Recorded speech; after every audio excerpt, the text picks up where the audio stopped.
You're watching The Plant. I'm Drew Giles. And I'm Ashley Marietta. Many people are actively fighting for drug policy reform right now. In fact, a few months ago, a coalition of over 175 artists, actors, athletes, elected officials, and advocates, brought together by hip-hop pioneer Russell Simmons and Dr. Boyce Watkins, presented an open letter to President Obama urging him to tackle mass incarceration and drug policy reform. Attorney General Eric Holder feels there are too many people in prison and that it's time for federal sentencing reform.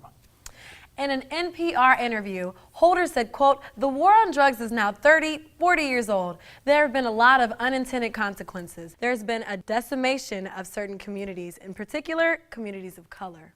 A team of lawyers at the Justice Department is reportedly working on proposals that Holder could present very soon. Some of the proposals could include deprioritizing low-level drug offenses. You know, lots of people say that smoking weed is safer than drinking alcohol. No.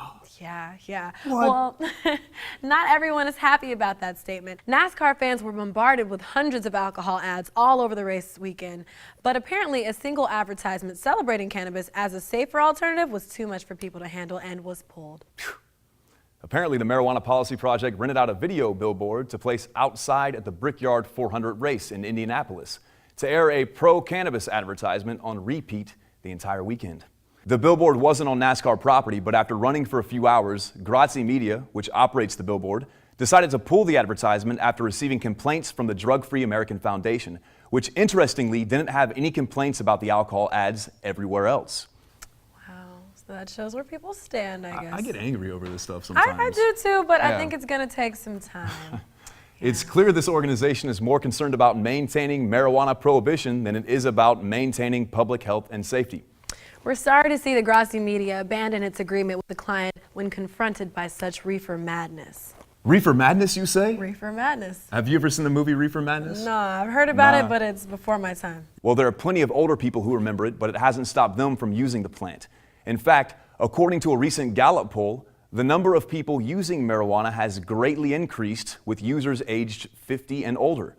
The groups that have increased their experimentation with marijuana are over age 30.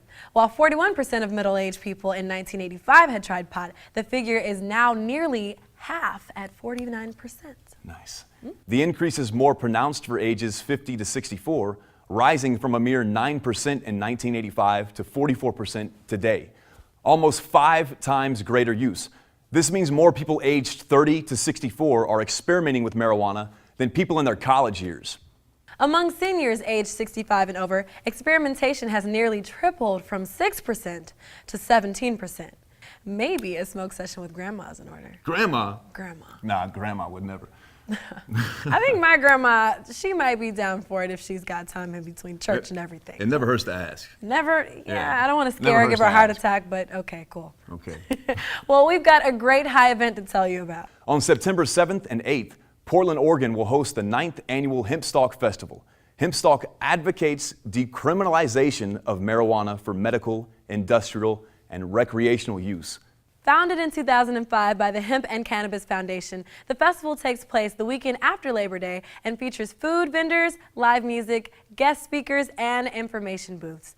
The event is free to attend. Free is my favorite word. Free is my favorite word too.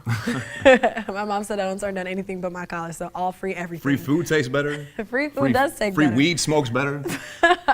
If you want us to talk about your high event, submit to the Plant Channel website. Speaking of events, Colorado has its state fair every year. It sure does.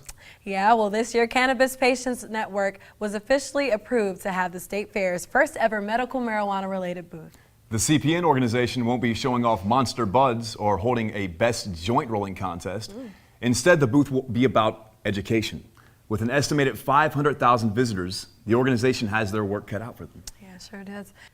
Currently, the organization is looking for patient volunteers to help man the booth and talk to attendees about their personal experience with medical marijuana. Volunteers will hand out info on cannabis for cancer, medical cannabis for minors, and the growing use of cannabis by veterans suffering from post-traumatic stress disorder.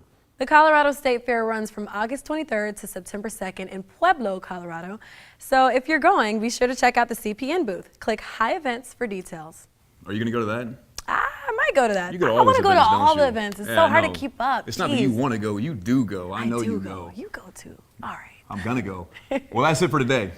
Be sure to tune in tomorrow for the Red Eye Review, and we'll see you next Monday at 4:20 Pacific and 7:20 Eastern. See ya.